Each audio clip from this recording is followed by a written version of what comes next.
Warriors win over the Cavs. Under 40 seconds to play, Warriors were down by 2 points. Kevin Durant drives to the lane, crashes into LeBron, so refs call it a charge. Would have given the Cavs the ball. Then they go to review it, and they reverse the call. KD hits 2 free throws, and the Warriors go on to win. Let's hear from LeBron on the controversial sequence. I've read that play just as well as I've read any play in my career, maybe in my life. I seen the play happening. I knew I was outside the charge line, and I knew I took the hit. I don't know what else to say. They called a charge, right? And LeBron was clearly 4 feet outside the restricted area. So it doesn't make sense to go review something that the review is if he's on the line or if he's close to the charge circle. That's the review. He wasn't close. So what are we reviewing? Either call a blocking foul or call an offensive foul. And, you know, for our team to come out and, you know, play their hearts out and compete the way we did, man, I mean, it's bad. And it's never been done before where you know he's outside of restricted and then you go there and overturn the call and say it's a block. It's never been done, ever, in the history of the game. And then tonight in the finals, on the biggest stage, when our team play well, play their ass off, man, it ain't right. It ain't right. CC, would you say the refs cost the Cavs the game? Was that a turning point, that call right there? I don't like to get into, in sporting events, saying the ref cost them the game because there's so many plays during the course of the game. If JR gets the rebound, calls timeout, Ty Lue calls a play, they get a chance to make a buzzer beater, a walk-off. There's a number of plays that happened during the game, been like, yeah. But it's hard to overcome the refs and JR. So both of them had an impact on the game because if they don't get that call, then does JR need to call a timeout? He brings it back out. They foul him. He's shooting extra free throws. Either they're up 2, 3, or 4 potentially. So, no, they didn't cost him the game, but it's hard to overcome a call like that. I like LeBron and what he said in the interview, though.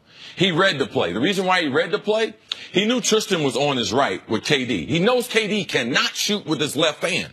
That's the reason why he knew he was going to go to the right. Now, from the referee standpoint, the only thing I can say, because I knew it was above the restriction area, LeBron, right before contact, he threw his left shoulder, so his body wasn't square to KD. So when they went to look at it, that's the only thing that I could think, because in taking a charge, you can be moving as a defensive player. But because his chest wasn't square to him, because KD hit him in the chest. And coaches teach basketball, if you're going to take a charge, take it in your chest, because that's what the referees are looking for. But here's the problem. And you know one of my hobby horses is replay in sports in general. This isn't a Johnny-come-lately opinion by me. But I will get off that and just talk about this specific play. You are not allowed to review, was he moving? Did he pivot? You are only allowed to go to the review to see, was he in the restricted area? Now, they have changed the rule that once you review that, you can review all parts of the play. And that's what ended up happening. But look at that. He's 3 feet outside the restricted area. There is not a ref on the floor that legitimately thought he might be in the restricted area. And the ref in the corner, who had the best view of it, he called it immediately a charge. And if they would have called this a block in real time, so be it. But what you can't do as So you would feel more comfortable they called the block? Absolutely. Just charge or block? Charge or block. Just the norm. What I'm not comfortable with is the referees, and I don't use this term lightly, breaking the rules.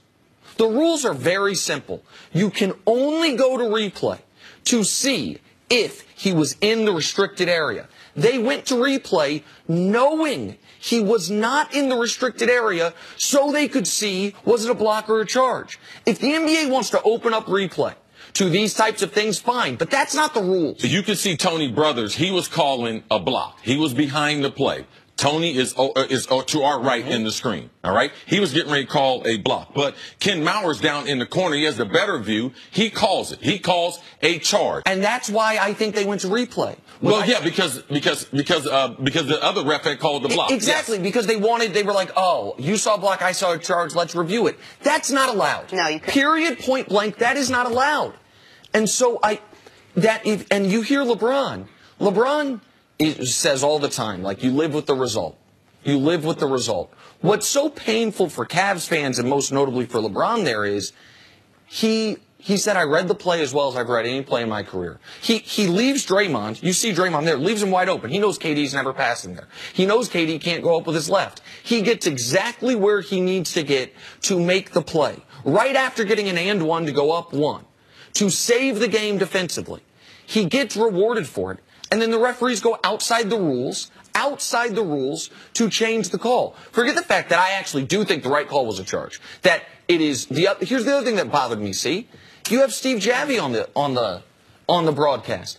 If Steve Javie's there because he's an expert in officiating, he said, yeah, you leave this a charge.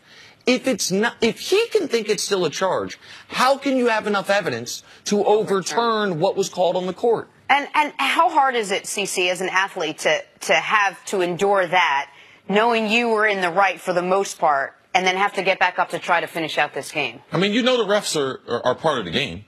Like, you know that. Like, ever since you were a kid. But this is not something that happens every game. This was something that it's not as if the refs just started getting on the court, though. You realize as a competitor, the coaches prepare you for that. You're going to get some bad calls during the game. You can overcome that. But you can't overcome that and JR. And how did LeBron respond to it? The next time down the court, he got a layup to put him up 2. And the next time down the court, he found George Hill for what could have been the game-winning layup for what should have been the game-winning free throws. LeBron responded to that fine. LeBron and the Cavs did not respond to that, plus the JR thing in overtime. And it's that the Warriors are obviously the more talented team. But the more you watch this, and when you see how clear LeBron is outside of that restricted area, he was closer to the dotted circle under the free throw line than he was the restricted area. You can't justify going to replay there. Ty Lue's right that we've never seen a guy that far out the restricted area, him go to replay and then overturn the call. And that would have been Cavs ball up to 36 seconds left. That's the situation they would have been in. Like, it doesn't get bigger than that. All right. That plus JR plus a couple other little things. And it was just a very frustrating night all around for the Cleveland Cavaliers. All right, we'll take a break. Antoine Walker is going to join us to break all of this down.